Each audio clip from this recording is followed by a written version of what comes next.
Good morning everyone. कैसे हैं सभी। कल के वीडियो में जो है हमने वायुमंडल की संरचना के बारे में पढ़ा था, जिसके अंतर्गत हमने 7 प्रकार के जो वायुमंडल के भाग हैं उसके बारे में पढ़ा। आज हम पढ़ेंगे मौसम और जलवायु। मौसम और जलवायु से सभी वाकिफ हैं। ठीक है, मौसम किसे कहते हैं, या सामान्य शब्दों में आप मौसम का प्रयोग करते हैं कि भाई आज मौसम अच्छा नहीं है, या आज मौसम बहुत अच्छा है, घूमने लायक है। ठीक है। मौसम किसी स्थान की अल्पकालिक वायुमंडलीय दशाओं का जो योग होता है उसे मौसम कहते हैं। अल्पकालिक अर्थात मौसम जो है परिवर्तनशील होता है। विशेषकर मौसम के बारे में हम देखते हैं बरसात के मौसम में कि अचानक से बदली छा जाती है, धूप निकल आता है, फिर थोड़ी देर में बारिश होने लगती है, फिर से कुछ देर में धूप निकल आता है। तो ये मौसम होता है कि जो समय के अनुसार परिवर्तन होता है और बहुत तेजी से इसमें परिवर्तन दिखाई देता है। भारत में आप अंडमान निकोबार द्वीप समूह या भूमध्य रेखीय क्षेत्रों में आप जाएंगे तो वहाँ पर क्या होता है कि बहुत जल्दी मौसम में परिवर्तन आ जाता है। ठीक है। तो मौसम किसे कहते हैं, तो किसी स्थान की अल्पकालिक वायुमंडलीय दशाओं का योग मौसम कहलाता है। जस्ट इसके विपरीत जलवायु, किसी स्थान की दीर्घकालिक वायुमंडलीय दशाओं के योग को जलवायु कहते हैं। जलवायु का निर्धारण करते समय जो है ये माना जाता है कि लगभग 12 वर्षों तक जब किसी स्थान का जो जलवायु संबंधी तत्व है वो एक जैसा बना रहता है, अर्थात 3 महीने की बारिश, ठंड, गर्मी, ये एक जैसे जब 12 साल तक बना रहता है तब उसे जलवायु की संज्ञा प्रदान या जलवायु कहते हैं। चलिए पढ़ते हैं। किसी स्थान पर तापक्रम, वायु दिशा, आर्द्रता, वायु दाब के कई वर्षों लगभग 12 वर्षों के औसत को जलवायु कहते हैं। हम मौसम और जलवायु के अंतर को इस प्रकार से भी प्रकट कर सकते हैं। मौसम अस्थायी वायुमंडलीय दशा है, जलवायु जो है स्थायी वायुमंडलीय दशा है। ठीक है। मौसम परिवर्तनशील होता है, जलवायु अपरिवर्तनशील होता है, या इसकी जो परिवर्तन की गति है वो बहुत मंद एवं दीर्घकालीन होती है। मौसम का क्षेत्र सीमित होता है और जलवायु का क्षेत्र जो है व्यापक होता है ना भाई। मौसम के बारे में क्या बताया कि भाई हमारे तरफ अगर बारिश हो रही होती है तो सिरगिट्टी में उस समय बारिश नहीं होती है, ये मौसम का प्रभाव है। ठीक है। विश्व में जलवायु भी एक समान नहीं पाई जाती है। विश्व की बात हम ना करें, हम भारत के ही संबंध में बात करें तो भारत जैसे एक देश में भी विभिन्न प्रकार की जलवायु जो है पाई जाती है। अलग अलग क्षेत्रों में अलग अलग जलवायु है और जलवायु की वजह से अलग अलग वनस्पतियां भी पाई जाती है। प्रत्येक स्थान की अक्षांशीय स्थिति एवं भौतिक संरचना की भिन्नता के कारण अनेक प्रकार की जलवायु पाई जाती है। ठीक है।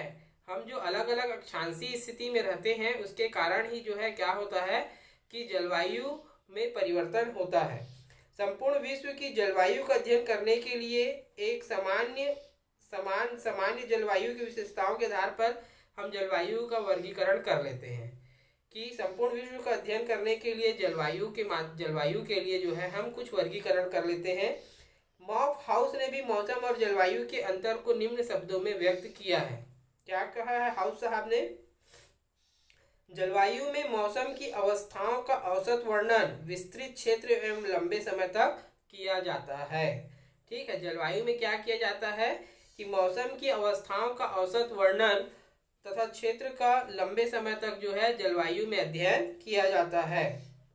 जलवायु को प्रभावित करने वाले कारक, ये बहुत इंपॉर्टेंट है, इसको सभी लोगों को याद रखना है और सभी को याद करना है। आप लोगों को 2 चीजें याद करनी है। पहला तो वायुमंडल की विभिन्न परतों के नाम, ठीक है, और उन परतों की विशेषताएं क्या है, साथ ही साथ जलवायु और मौसम में अंतर और जलवायु को प्रभावित करने वाले कारक। तो पहला है अक्षांशीय स्थिति या अक्षांश। धरातल पर ताप का वितरण अक्षांश के अनुसार होता है। विषुवत रेखा पर सूर्य की किरणें लंबवत पड़ती है, अतः इन क्षेत्रों में तापमान अधिक रहता है तथा ध्रुवों की ओर किरणें तिरछी पड़ती है, अतः किरणों को धरातल तक पहुंचने के लिए वायुमंडल के अधिक भाग को पार करना पड़ता है। ठीक है। जलवायु को प्रभावित करने वाले कारक में पहला है अक्षांश। ठीक है। ये सूर्य तप को प्रभावित करने वाला भी कारक होगा। ठीक है। आगे जब हम इसके बारे में पढ़ते जाएंगे तो बहुत सारे रीजन में आपको एक ही चीजें कॉमन रूप से मिलेंगी। ठीक है।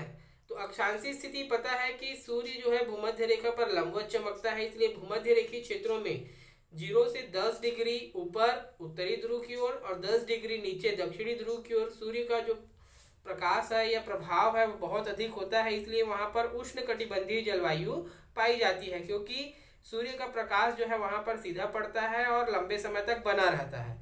जबकि हम धीरे धीरे उत्तरी ध्रुव या दक्षिणी ध्रुव पर बढ़ते हैं तो वहां पर सूर्य की किरणों का तिरछापन होने के कारण जो है वहां पर तापमान की कमी होती है। इसलिए भूमध्य रेखा से ध्रुवों की ओर जो है उष्ण कटिबंधीय जलवायु जो है धीरे धीरे शीत कटिबंध में बदलते जाता है। दूसरा है समुद्र सतह से ऊंचाई। आप ट्रेवल करते हैं, आप रेलवे स्टेशन पर जरूर देखेंगे कि जब स्टेशन पर उतरते हैं तो वहां पर समुद्र तल से ऊंचाई लिखी हुई होती है। ये बहुत समय से इसका उपयोग किया जा रहा है, क्योंकि जो स्थान समुद्र तल से जितनी अधिक ऊंचाई पर होगा वहां का तापमान जो है कम होगा या वो शीत प्रदेश या ठंडा होगा। ठीक है, तो इसकी जानकारी इसलिए भी रख दी जाती है ताकि जो भी यात्री है इसके माध्यम से अपनी व्यवस्थाएं कर ले। तो समुद्र तल से ऊंचाई जो है जलवायु के लिए या जलवायु को प्रभावित करने वाले महत्वपूर्ण कारकों में से एक है। किसी स्थान की समुद्र तल से ऊंचाई जलवायु को प्रभावित करती है।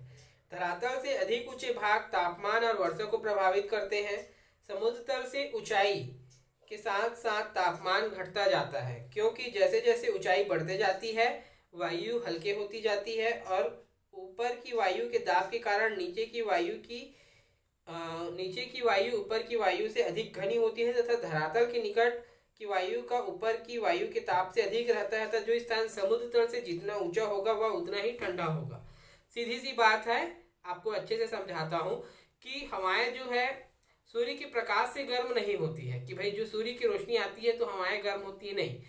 सूर्य की रोशनी आकर जब धरातल पर टकराती है धरातल गर्म होता है और धरातल के संपर्क में आने से हवाएं क्या होती है, गर्म होती है, गर्म होकर ऊपर उठती है। ठीक है, इसीलिए ऊंचाई पर हवाएं जो है विरल हो जाती है, जिसका प्रभाव जो है ठंड के रूप में हमें मिलता है, क्योंकि जितनी हवाएं घनी होंगी तापमान अधिक होगा, लेकिन हवाएं विरल होने की वजह से जो है तापमान कम हो जाता है। अर्थात जो क्षेत्र समुद्र तल से जितनी अधिक ऊंचाई पर होगा वह उतना ही ठंडा होगा। इसलिए आपको पहाड़ों पर या ऐसे ऊंचे प्रदेश हिल स्टेशन जो है वो ठंडे होते हैं। ठीक है बच्चों। पर्वतों की दिशा। पर्वतों की दिशा का हवाओं पर प्रभाव पड़ता है। हवाएं तापमान को प्रभावित करती हैं। इस प्रकार पर्वतों की दिशा तापमान को प्रभावित कर जलवायु को प्रभावित करती है। सिंपल सी बात है, ये पर्वत है, यदि आपको ये वाला हिस्सा दिख रहा है, अगर सूर्य की किरणें जो है इस भाग पर पड़ती है तो पीछे भाग पर जो है उसका प्रभाव हमको नहीं दिखाई देगा। अर्थात इस वाले भाग पर जो है सूर्य के प्रकाश की अधिकता की वजह से जो है यहाँ पर उष्ण तापमान मिलेगा, जबकि पीछे जो है हमें शीतल जलवायु मिलेगी। क्यों? क्योंकि सूर्य के प्रकाश के कारण जो है हवाओं की दिशा भी जो है बदल जाती है और पीछे वाले भाग में जो है सूर्य का प्रकाश नहीं पहुंच पाता है। तो हवाएं भी, पर्वत भी जो है जलवायु की लिए जो है या जलवायु को परिवर्तित करने में या जलवायु को प्रभावित करने में एक महत्वपूर्ण कारक साबित होता है। समुद्री प्रभाव। समुद्रों की निकटता और दूरी जलवायु को प्रभावित करती है।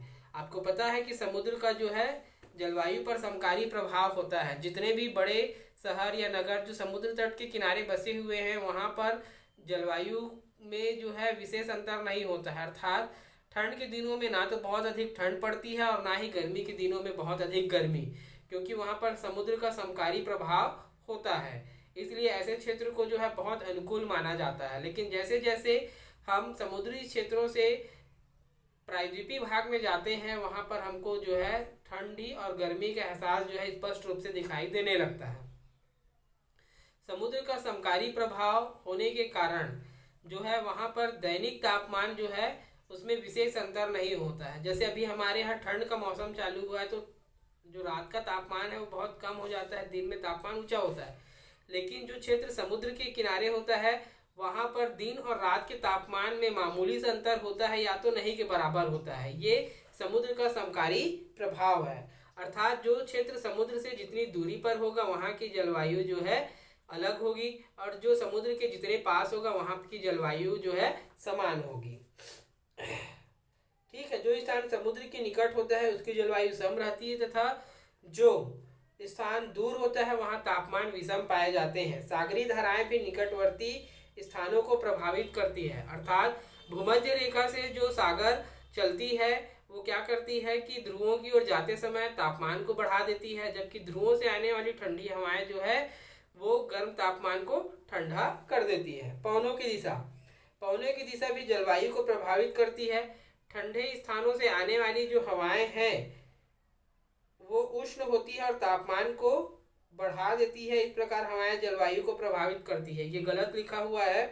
ठंडे स्थानों से आने वाली हवाएं जो है वो शुष्क होती है, ठीक है, शीत होती है, और वो जिन क्षेत्रों में प्रवेश करती है उसके तापमान को क्या करती है, कम करती है। जैसे हमारे यहाँ अब चूंकि उत्तरी भारत में जो है कड़ाके की ठंड और बर्फबारी हो रही है, तो वहां से आने वाली जो ठंडी हवाएं हैं वो अब हमारे मध्यवर्ती भागों में प्रवेश कर रही है, जिसका परिणाम क्या हो रहा है कि हमारे यहाँ मौसम में अचानक से ठंडी बढ़ती जा रही है। तो बच्चों ये थे जलवायु को प्रभावित करने वाले प्रमुख कारक। कोई डाउट होगा तो आप जरूर पूछेंगे। ठीक है बच्चों, थैंक यू।